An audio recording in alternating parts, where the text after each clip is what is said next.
Hi everyone, welcome back to another video here on the channel. My name's Ash, you'll know me as Brommer18, and this is your home for real tactics and career mode tactics on FIFA 22 here on YouTube. Welcome along to this video. This is a series where I show you how to recreate real systems and replicate them on game. And today we are going for a very popular suggestion indeed. It is Johan Cruyff's total football system. Now, before we do get into this, just a quick sort of notification or two.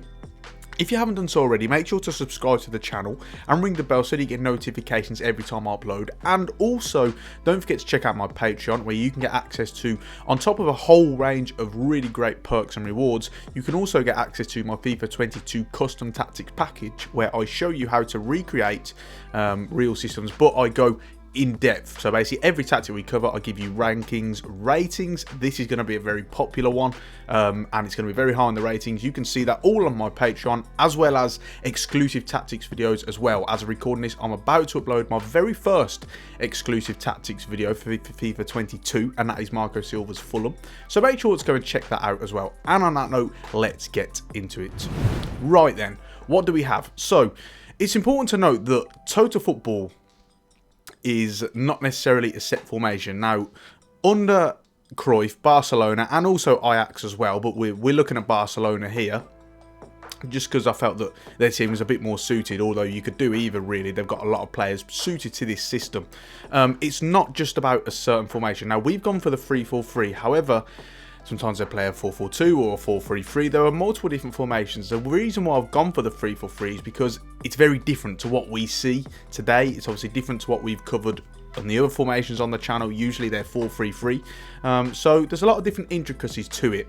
And bearing that in mind as well, we've tried to replicate the system as best as I possibly could. Now, obviously, it is FIFA. There are some things that you just can't recreate, but I have tried my best. So please do bear that in mind.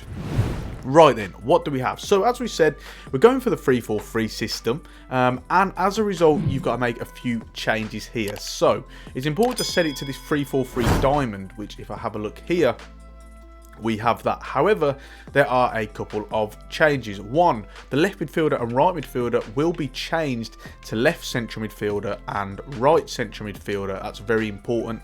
You're looking for that narrow diamond, and this is why, one of the reasons why it's so different to every other system, because we've got this sort of narrow diamond but then no fullbacks, and you've just got the wingers on that side. Now, what you do have here, and we'll talk about this more in the player instructions, is you've actually got Alba and Dest here. These were actually fullbacks, and they would play a hybrid role between centre-backs and actual fullbacks. And that's very important to note as well. That's why you are going to want to actually set these guys, you know, to centre-backs, but you want natural fullbacks in those positions. And that is the best way to try and recreate that. Other than that, you are good to go. Just make sure that these are also left centre-back and right centre-back as well. You should have that already. But other than that, there are no position changes. So what do we have tactically? Well, defensively, first off, we have press after possession loss, and that's going to give you that counter-pressing system. It's important not to go for constant pressure here because, one, you have that sort of emphasis on having possession so much that you shouldn't be having to constantly press, because you should be seeing a lion's share of possession. So it should only really be a counter press, hopefully. And what this system does so well as well is you've got so many players in the forward areas. It's very hard for the opposition to play out, which does help you employ that counter press more, compared to something like a 4-3-3 where you might have a lot more players deeper. This time you've got more players ready to counter the opposition in those more advanced and attacking areas. So hopefully that should help your counter press. The defensive width is up to 38, and that will give you a more balanced system. And obviously with that compact 4 central midfield and then 3 centre backs as well, you can be a little bit more lenient with this. Usually we're trying to make it really narrow, you know, cut out any spaces by making it under 30. But in this case, because it's such a unique system and you've got so many players in those central areas, you can spread this out a little bit. So I went for something along the lines of 38. And what it's going to do is going to allow them just to get out wide a bit quicker and cancel out those spaces. It helps to complement that counter press as well, which is very important. The defensive line is up to 90, nice and high, not only for that counter press, but also just to try and stop the opposition from playing full stop. You know, you're cutting out as much space compared to if it was a lower line. and then they're going to have more space to operate in. In this instance, because your block is just so high, hopefully it just gives them less of an option whether or not you are actually pressing. Didn't go all the way to 100 here, just again to try and give you a little bit of leeway because of the fact that the balls over the top and through balls are so overpowered on this game. So this is going to help you a little bit in that regard. 90 is a nice sort of bet, and also with those fullbacks in those centre-back roles, you're going to find that you're going to have more pacey players there, and that should help you to employ this high line. Offensively then, what do we have in terms of when in possession? So we've got slow build-up and possession. I don't need to go into this too much. What's important to note is that Total Football wasn't just based on possession, but also the movement, the fluidity of movement. Now, you get less of that in possession, so it's important to note that, one, we're going to sort of deal with that by the player instructions, the individual instructions, creating more movement with them. And two, it's also important to note that you are doing it manually. So when you're in the game, doing lots of give and goes, lots of 1-2s, directional runs as well, that is very important. That's how you're going to create that sort of fluidity of movement and that high volume of movement that is going to be so effective for that possession-based system. Width is down to 10. Now this is very important because you've got so many players, you might be thinking, well, surely you want to stretch the play out a little bit. But what this system is so good at, but also desperately needs, is with those sort of that block of midfielders in the centre, that 4 diamond, you want them just really close together. It enables greater ball retention because you get lots of quick interchanges and passing movements in those central areas. The width is going to be created, hopefully, by the wingers, and then we'll come on to that in the player instructions as well. But generally what you want to do is going to allow you to build up in the central areas more. You can stretch the play out with manual runs and also the wingers as well.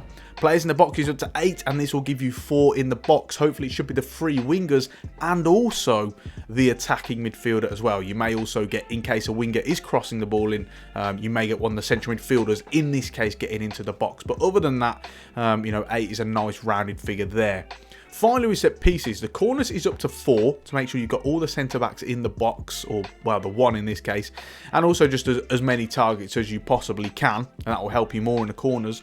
But then the free kicks is down to 2, and this is because they're not going to be looking to put it into the box so much. They are going to be looking more to get lots of quick restarts, short restarts, and then they can keep possession and try and work it into the box again. And that's what they're looking to do here. So with free kicks, particularly deeper free kicks, that's what you're looking for from them. So we have this on 2, and it's going to help you employ that. Right then, let's talk about the player instructions. Now, one thing that's important to note here is I'm actually going to show you how you can adapt it slightly, because sometimes what I noticed is the striker, in particular if someone like Laudrup, for instance, would have been a false 9, and they'd be dropping into deeper pockets of space more, and then looking to supplement runners, people who are looking to go in behind, the wingers, the attack midfielder, maybe even a central midfielder as well. However, when they have someone like Romario up front, who is obviously that out-and-out centre forward, as opposed to a converted false 9, those instructions will change. And so we'll come on to that along with the attackers and how everything adapts. So you're going to have 2 different styles that you can really sort of adopt here.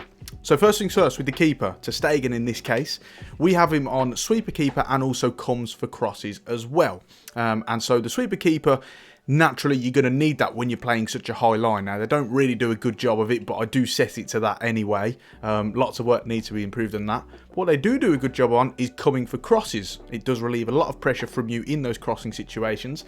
Helps you an awful lot because keepers are quite protected on this game, and you could deal with those a little bit more effectively compared to if your keeper was a bit more passive. Now, defensively, there are a few changes here. So first things first, with the centre-back, that would have been someone like Ronald Koeman. In this case, we've got Mengaza here just for the pace sort of element. We've only got him on conservative interceptions. Now, why do we do that? That's because with such aggressive or such an aggressive approach with 2 fullbacks, what you're going to find is you want him basically on the cover. You need to try and protect him as much as possible, particularly if you're going to get these 2 others on either side, Albert and Dest in this case, sort of attacking and overlapping, and we'll come on to that very shortly. So you need to make sure that he's in a position. You don't want him charging out, otherwise it's going to be very, very costly. So he's on conservative interceptions. However, with the two wide centre-backs in this case, or the hybrid fullbacks, there are some changes. In attacking support, we've actually got it on overlap. Now, it doesn't really work in FIFA, to be honest, which means you are going to have to manually do this. What you'd find is, not always, but sometimes, they would join the attack. They would be given a license to join the attack. Now, it wasn't necessarily overlapping. It'd be more coming in an inverted sense. And so, as a result, you're going to have to manually do this with LB and A or L1 and X. You may notice in the gameplay occasionally that this does work, and what happens is, what you'll find is the opposition do not actually account for that extra centre-back coming forward, so they allow a three-man run, and it can be very, very effective in helping you to create chances.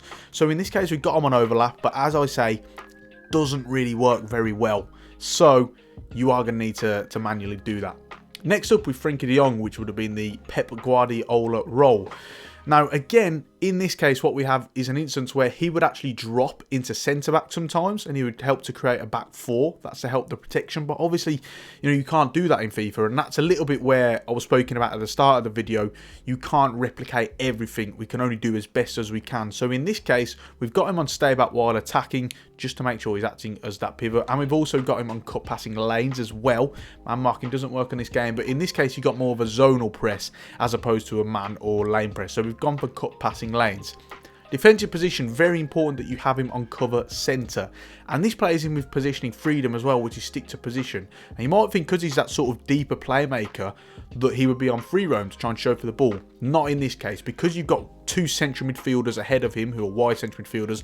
They're coming into those wider spaces. They're showing for the ball. So he shouldn't be having to roam around. You want to make sure he's sticking to his position, and then other people are playing off him. Defensive position is on cover centre, because naturally with those central midfielders and the wide centre backs as well, you don't need him being dragged out. You want to try and get him to help out the middle centre back as much as possible. Next up with the two central midfielders. So it's very hard to try and recreate the movement of these, because what you'll find is, in terms of a vertical sense, they're often up and down the pitch, just constantly showing for passing movements. Not really so much horizontally, but more vertical. And so with that in mind, I actually opted for balanced attack. And this is where we got them moving around quite a lot, as opposed to if you got them on get forward, they're running in behind the striker too much. That's not what you're looking for. You're looking for them just to try and move more within that middle third. And so I kept this on balanced. Now with support on crosses, what you'd find, what I've seen in my research, is one central midfielder would often get into a box more in a cutback situation from the byline, and the other one would hover and remain as that sort of protection on the edge and outside of the box. Obviously, you can't work out something in FIFA where you've got that balance between the two of them rotating. So in this case, we had to set one of them to get into the box and one of them to stay on the edge of the box as well. It doesn't really matter which one you choose. I chose Pedri to get into the box and Gavi to stay, just because for the personnel reasons, I would prefer Pedri getting into the box. I think it's more suited, whereas Gavi, you give him a lower rating, a bit more of a lenient sort of more basic role. So that's very, very important as well. In terms of positioning freedom, both of these are stick to position. That's also important because on free roam, what you'll find is they're often too deep, and you also want them supporting the attacking phase as well. So that's very, very important. And with defensive position, naturally on cover wing, because of all this space you're going to find out wide, particularly with only wingers, you need to make sure that they are sometimes being dragged out and covering the space that might show up in those areas. Next up then, with the attacking midfielder, in this case got Ricky Puig, and again, just bear in mind that I've selected this team, Barcelona team, just for players who are suited to those roles. In particular, that's why you're seeing it a bit like, Mingueza, Ricky Puig, etc. All these guys, not a PK in there, for instance. So do just bear that in mind. Defensive support is come back on defence, so try and get him tracking back as much as possible and help you in that phase. Again, when you're retaining so much possession, shouldn't need to be doing it a lot, but it's just there in case. Support on crosses is getting to the box for the cross as well, and that is also very important to make sure you're trying to get him moving as much as possible. The attacking midfielder is often one of the most, or the biggest goal threats, so you're trying to replicate that as much as you can. Positioning freedom, again, is actually stick to position. And the reason why is, again, with free roam, you're going to find them dropping too deep again. That's not what you're looking for. And with drift wide, in this case, you don't need to. I'll tell you how this changes a little bit when we talk about differing attacking roles, so do bear that one in mind. Right then, on to the free attackers. So how does this change? Well, first things first, let me show you how it works with the false 9 role. So if you had someone like Michael Laudrup up front, in this case, Memphis Depay, who's a very good and suited false 9 on this game. So with the false 9 role, first off with the wingers, you want them on balanced defensive support. Now you might be thinking, why would we have them not on comeback on defense? Well, what you'll find is, and this is something I actually noticed in the gameplay and I change, is because there's no fullbacks, what the game does a really good job of is making sure that the wingers will drop off and then act as sort of wing backs to try and cover that space.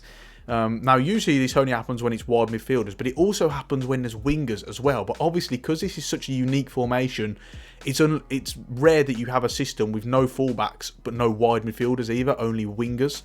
So I found them often tracking back and acting like wingbacks. That's not what you want. Instead, you want them on basics to try and make sure they're just coming back if and when they need to. Otherwise, you want them staying forward. You don't want them trying to play like a wingback, because that's not how it works. Now, with chance creation, what we have again here is balanced rather than cut inside or stay wide. So you're going to get a nice variation with this false 9 between them cutting inside and also getting the wing, because as I spoke about earlier, these are the ones who are going to be creating the width in the system. So as opposed to always having them cut inside, sometimes their runs are going to be more wide and you still have that emphasis on width. So that is also very important. The support runs naturally on getting behind with that false 9 dropping off. These are the guys who are going to be penetrating in behind the defense. That's the whole reason you have a false 9, is so that you can make more space and more room for guys on the wing who are going to be penetrating the defence and running in behind. Finally then, with supports on crosses, both of these are also on getting to the box for crosses as well, as we spoke about earlier in the tactics section. And then with the centre forward, in this case we have Memphis Depay as the false 9. We've got him on stay central. As I spoke about earlier, not a lot of vertical, or not a lot of horizontal, should I say, rotation. You're looking more at those vertical areas, so he's only dropping off within his middle third of pitch, and that's that sort of positional play that we see Guardiola emphasises quite a lot. Naturally, we've also got him on false 9 as well, and with defensive support, he's also on comeback on defence. This is just to try and help you out a little bit as much as possible. You don't really need that out ball when going forward. Say, for example, if you get the ball and quickly you want to just get it up to the striker so he can hold it up. In this system, you're not going to need that. It's very much about constantly playing through the thirds, build up through the back, starts with the goalkeeper, and move on from there. So then, how does it change depending on if you alter the false 9 instructions for him to play that more centre forward role? So if you've got a Romario instead of Michael Laudrup. Well, it starts off with the attacking midfielder, because what you've got here is actually one area where you do have a bit of that horizontal rotation. He's going to be on drift wide, and the reason why he's going to be on drift wide is because if we go over to the wingers in this case, we've got them on stay wide. And why we want him on drift wide is so he's going to be the guy who's coming out and supporting the wingers, because they're going to be isolated a lot with no fullbacks to help them out. You're going to want someone coming out wide to support them, and the central midfielders are going to be a little bit deeper. So you're looking for that from the attacking midfielder. And why they're going to be on stay wide is this time they don't need to angle their runs as much, because naturally the centre forward is going to be in the middle more rather than dropping off. He's going to be in those real advanced last line forward areas. So as a result, these are absolutely going to be creating as much width as possible and give you that out ball in the wide areas. With the striker, this time, rather than false 9, he's on mixed attack.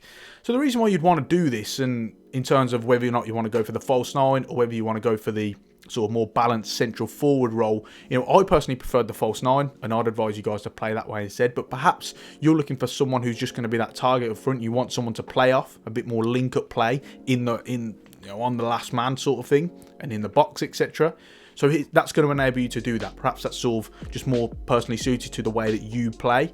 I personally preferred the false 9 approach, but again, either one can work. We do switch it up in the gameplay, and I just felt the false 9 to be a little bit more effective, but you do have that option. So it's a really good way, I guess, to sort of change the game plan. Perhaps if you feel like you want to go more attacking, you can then change it to this. And mixed attacking runs was the best way to replicate it, because you can still get that emphasis on him occasionally dropping off if he wants to, but generally he's really going to be running in behind and just play that out and out centre forward role. Okay then, with that in mind, it's time to round it off there. If you've got any questions about the tactic, make sure to let me know in the comment section and I will get back to you. Don't forget to check out my Patreon, where you can get access to my FIFA 22 custom tactics package, where I give you ratings and rankings, and every tactic is also a deep dive as well. On top of that, you also get exclusive FIFA 22 custom tactics videos. We're doing Marco Silva's Fulham at the moment, and then there's a whole range of other great perks and rewards as well. Too many to talk about on here, so do go and check it out. Also check out the links in the description, such as my Twitter, give me a follow on there, and also my affiliate links, where you can get access to all of my equipment, and it gives the channel a little kickback and you don't have to pay any more money. Don't forget to subscribe to the channel if you haven't done so already, and ring the bell so that you get notifications every time I upload, and drop a like on the video if you've enjoyed it as well. On that note, we're going to finish it off there. Thank you so much for watching, and until next time, I'll see you for the next one.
Se ha encontrado un teléfono móvil con un protector azul con motivos florales. Que el dueño acuda a objetos perdidos.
Mar